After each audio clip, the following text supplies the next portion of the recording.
Good morning to ya. Today is Good Friday, and I'm talking in the Irish accent because for some reason I decided today was a day to do Irish things. So, good morning. My oven is ringing because something delicious has been baking. So today we are trying an Irish breakfast tea, and if I was better at making videos, I'd have prepared and had all this stuff right here. But today we are trying a Mighty Leaf Irish breakfast tea. What the heck is the difference between Irish breakfast tea and English breakfast tea? I have no idea. Let's Google it. Hey Google, I have an important question for you. What is the difference between... That's a tough one. Let me tell you that. I forgot about my Google. I have to whisper in case it hears me. I have a Google Home. And when I ask it questions, it tells me things, but I forgot. And I thought I was actually typing it into Google, but apparently my Google Home was listening. Let's try again. Hey Google, what is the difference between Irish breakfast tea and British breakfast tea? On the website tbsp.com, they say the difference is that English breakfast tea mostly uses China black tea or Assam tea. You will also find Ceylon tea.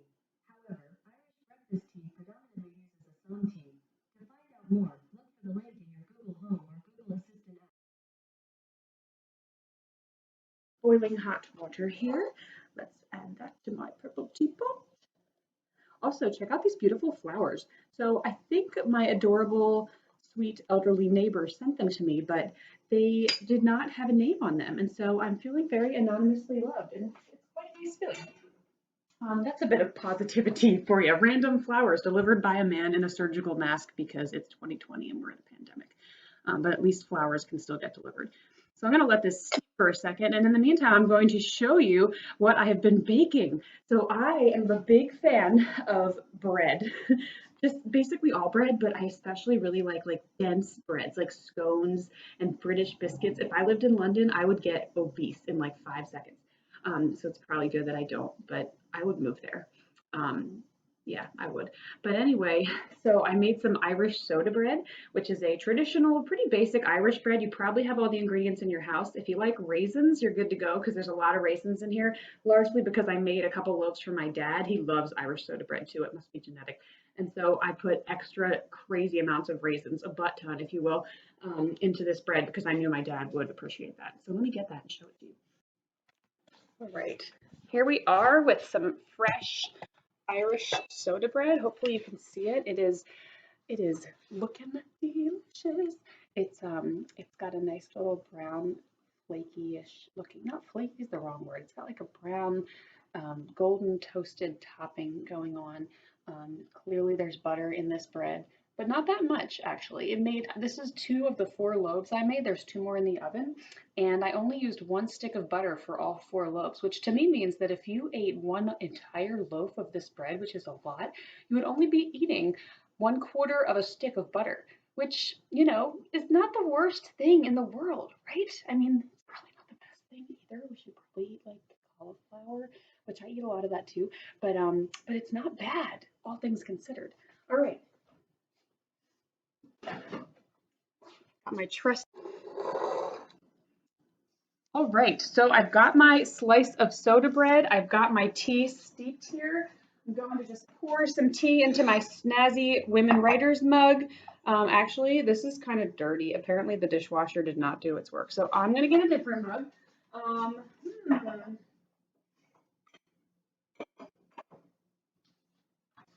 Okay, I'm back. I've got a new mug.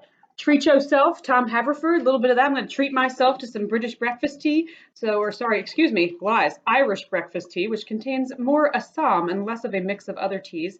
And I'm going to just pour that in there. And then I need a little bit of sugar. So I got my little sugar bowl here, and I'm pouring some. That was a lot, but that's okay. I like a lot.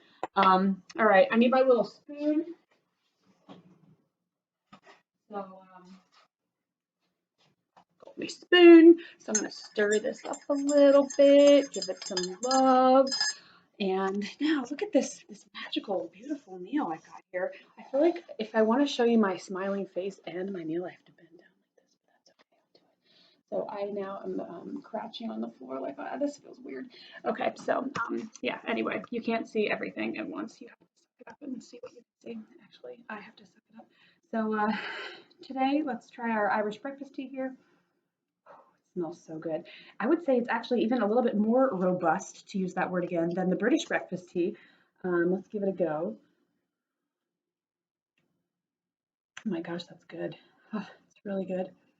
It's like definitely a waker upper. And it feels like the best thing you could imagine drinking with Irish soda bread. So you have your tea and your Irish soda. Super, super delicious. If you want to try and make this Irish soda bread, it really is super easy. So I will put the recipe in the notes for this video so you can try it yourself. So let's move on to our positivity for today. All right, friends, so I'm outside, just on my porch, not breaking any social distancing rules, but I'm outside because today's positivity is that our wonderful town, Collingswood, has taken it upon themselves to have a touring parade of the Easter Bunny through all of our streets, which is so stinking cool. So we are going to check out the Easter Bunny right now.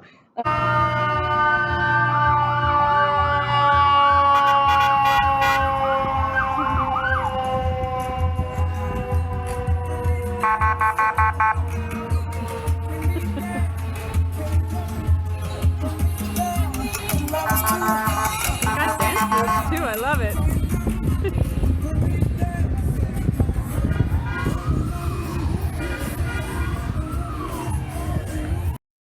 Well, my friends, I'm safely back inside after a day brightening Easter Bunny positivity, drinking my Irish breakfast, almost finished the whole pot because it's that good. And I just wish you the most beautiful weekend, whether you're celebrating Passover, I think that was yesterday, or if you're celebrating Easter, if you're just celebrating spring, may you enjoy it and be blessed and full of happiness. And may you continue to tune into the tea.